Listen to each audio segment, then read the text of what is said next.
Alors, les papillomavirus, c'est une grande famille de virus dont certains vont pouvoir être responsables de lésions cutanées, bénignes, et puis un grand nombre d'entre eux vont pouvoir se transmettre par voie sexuelle. Et on considère que c'est finalement l'infection sexuellement transmissible la plus fréquente, puisque plus de 80% de la population, dans sa vie, un jour, va pouvoir rencontrer un papillomavirus transmis par voie sexuelle. Donc ces virus-là, ils ont la particularité de se transmettre, notamment lors de contacts muqueux, comme lors de préliminaires. Il n'y a pas forcément besoin de pénétration pour qu'ils se transmettent. Ça explique que le préservatif ne soit pas toujours suffisamment efficace pour réduire les infections à papillomavirus. Et donc une fois qu'on va s'infecter, dans un certain nombre de cas, l'infection va persister et avec le temps, elle va pouvoir être responsable de lésions précancéreuses si c'est un papillomavirus qui est dit oncogène, c'est-à-dire capable de déclencher un cancer.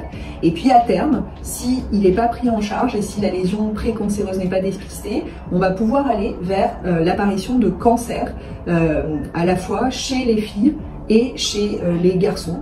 Et donc effectivement, la vaccination contre le papillomavirus, son objectif, c'est de préparer notre système immunitaire à se défendre contre les papillomavirus pour que le jour où on rencontre un papillomavirus, on ne puisse pas s'infecter.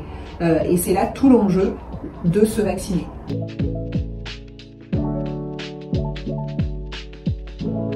Alors, les papillomavirus transmis par voie sexuelle, ils vont pouvoir infecter les filles et les garçons. Et donc, ils vont pouvoir être responsables de cancers et de lésions précancéreuses chez les filles et chez les garçons. Alors chez les filles, les cancers les plus connus liés au papillomavirus sont les cancers du col de l'utérus qui vont pouvoir survenir à un âge relativement jeune, vers l'âge de 35-40 ans, chez les jeunes filles qui auront été infectées par des papillomavirus oncogènes et qui n'auront pas pu se débarrasser du virus. Par ailleurs, chez les garçons aussi, le papillomavirus va pouvoir être responsable de cancer du pénis, par exemple, et puis dans les deux sexes, il pourra y avoir des cancers du canal anal. Et surtout, de façon plus récente, on a vraiment pu mettre en évidence que les papillomavirus sont également responsables de cancers de la gorge chez les filles et chez les garçons. Et en Europe, jusqu'à 40% des cancers de la gorge aujourd'hui sont liés au papillomavirus. Donc encore une fois, ces lésions cancéreuses vont pouvoir toucher les filles et les garçons et sont liées à des virus. Et ces infections par les virus, on va pouvoir les éviter grâce à la vaccination. Donc tout l'enjeu, c'est de se vacciner au plus tôt, idéalement avant d'avoir rencontré pour la première fois un ou plusieurs papillomavirus, et donc comme ça, d'éviter l'infection, d'éviter l'évolution de cette infection qui conduit au cancer. Et aujourd'hui, les études ont montré que grâce à la vaccination, on réduit de façon très importante le nombre de cancers liés au papillomavirus.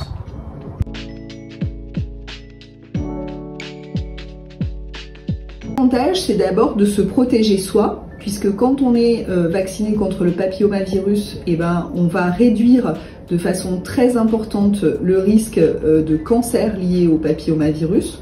On va réduire le risque de lésions de type verrue génitale également. Et donc pour sa santé, c'est bien. Et puis si on n'est pas infecté, on ne va pas pouvoir transmettre également les virus, les papillomavirus, et donc on va protéger finalement les autres.